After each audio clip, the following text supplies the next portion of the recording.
I never expected my son to be the one to save me, but that's exactly what happened the day that I blacked out at the park.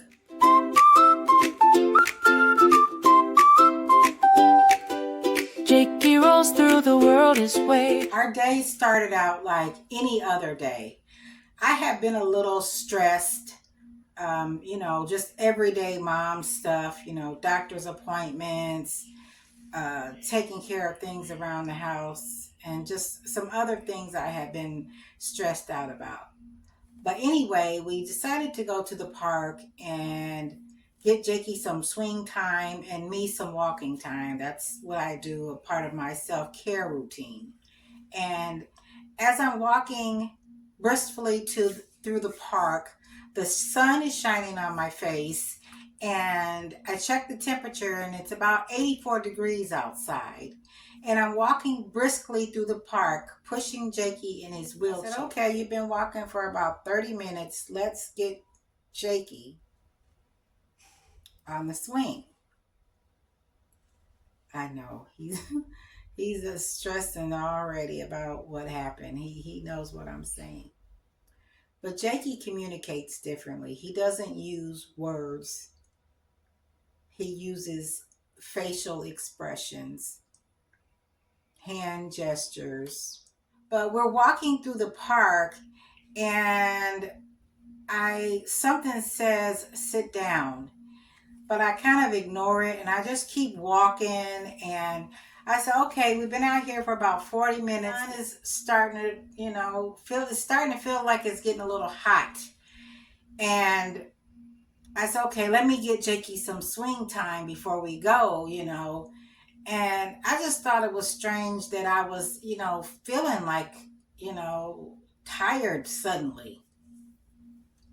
And so I put Jakey on the swing, and Jakey just doesn't want to be on the swing at all. He is making these facial expressions, frowning up and everything. And I'm thinking, what in the world? Because he loves to swing. That's his favorite thing to do, is to swing. He likes to flap his arms and he's just happy. But none of that was going on. His face was all twisted up and he just seemed like he didn't want to be there. So I continued pushing him for about a minute, and then I started to feel dizzy, and I'm like, wait a minute. Let me just sit down and take a break. So I sit on a bench that's nearby the swing, and I'm thinking, whew, I'm really, winded right now. Like, what is going on? And so Jakey, he's in the swing, and he's still just not happy, not flapping his arms like he's happy or anything. And so I'm thinking, okay, get him off the swing.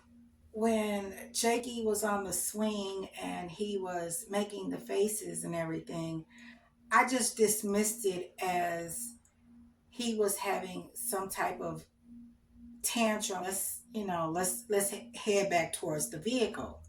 So as I'm heading towards the vehicle, I see another bench. And I say to myself,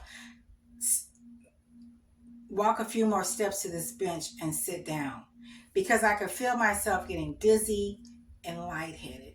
And as soon as I sat down on the bench, I blacked out. And I laid my head down close to my knees, and Jakey's wheelchair was right beside me. So my head was kind of on his armrest of the wheelchair. And I was just thinking, catch your breath. You got to breathe. And then suddenly I blacked out. And I saw nothing but, when I tried to open my eyes, I saw nothing but this bright light. I couldn't see anything, which was very scary for me, that I couldn't see anything and that I kept going in and out of consciousness. And Jakey, he knew something was wrong. And the reason I say he knew something was wrong is because he was pushing my head. Like every time I went out of consciousness, he would push my head and I would come to. And he started whining a little bit, not really crying, but whining every time I would go unconscious and just pushing my head, pushing me. And so finally I sort of recovered and I thought, okay, you're about 20 steps away from the car, so let's walk.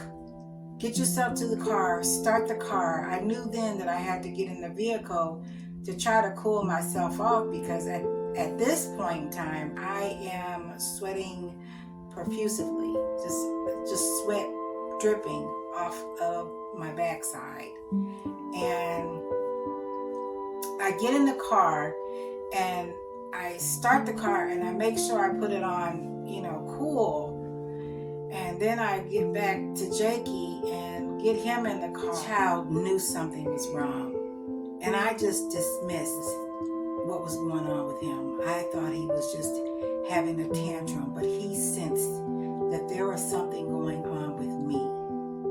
I believe he was trying to get my attention before my condition worsened. He was telling me, like, he didn't want to be on the swing, like, let's go, Mom. I believe that was his way of saying, I feel something and something's not right and let's go. Started thinking about all the times that he was trying to warn me of people that were around me that maybe had ill will, intentions, deceitful. And I just started playing all those things back in my head and my son very differently after the incident in the park. Our children don't need words to speak wisdom. My child was trying to protect me, and I just didn't know how to listen. If you've ever ignored your feelings or thought your child was misbehaving, it's your reminder to pause.